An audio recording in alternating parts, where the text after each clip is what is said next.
В Дагестане уже третий день не прекращаются поиски Калимат Омаровой. 8-летняя девочка пропала 29 июля в городе Каспийск. Эта новость моментально разлетелась по всем социальным сетям.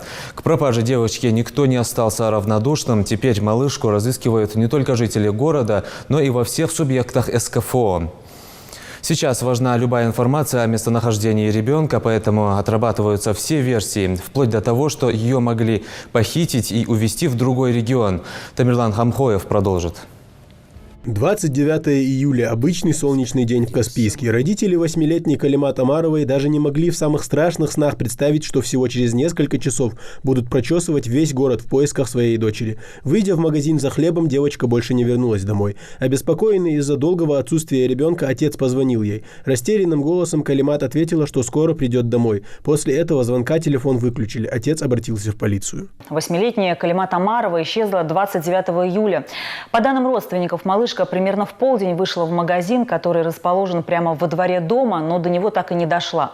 С тех пор ее никто не видел. Следственный комитет республики по факту пропажи ребенка уже возбудил уголовное дело. Специалисты проводят расследование. Следователи начали выдвигать и отрабатывать несколько версий случившегося. О худшем исходе ее исчезновения даже думать не хотят не только родственники и знакомые, но и сами криминалисты. Как передает «Комсомольская правда» со ссылкой на правоохранительные органы Дагестана, девочку увидели у стадиона Анжи-Арена в Каспийске. Очевидцы говорят, что с Калимат были какие-то мужчины. Сейчас девочку ищут волонтеры, сотрудники МЧС, родственники и все неравнодушные к этой трагедии. Каждый куст, каждый закоулок города и не только тщательно осматривается. Ассаламу алейкум ва рахматуллахи ва баракатуху.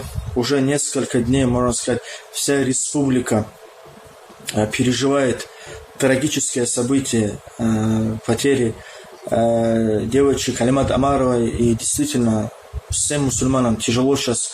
Все стараются, делают дуа, кто чем может, помогает. Да поможет Всевышний Аллах нам всем. В соцсетях набирают просмотры ролики, как Калимат Омарову ищут даже посреди ночи. Дагестанские правоохранительные органы адресуют просьбу автовладельцам с видеорегистраторами, проезжавшими 29 июля мимо отделения Сбербанка в городе Каспийск по новой трассе с 11 часов до 13:00. Еще по одной из версий, пропавшую девочку видели в дачном поселке Каспийска у моря. Тысячи волонтеров, родственники, полицейские, сотрудники МЧС, они планомерно прочесывают все окрестности города, однако поиски пока безрезультатны. Добровольцы каждое утро собираются во дворе дома номер 12 по улице Омарова, где живет семья Калимат. Люди приезжают на помощь даже из Махачкалы, пригородных поселков столицы и других населенных пунктов Дагестана. В любом случае, сколько бы ресурсов и сил это ни заняло, поиски будут продолжаться до тех пор, пока девочка не будет найдена. Когда столько людей в едином порыве мобилизовывает все усилия, результат обязательно будет достигнут. Главное, чтобы Калимат Омарова была жива и здорова. Тамерлан Хамхоев, Новости 24.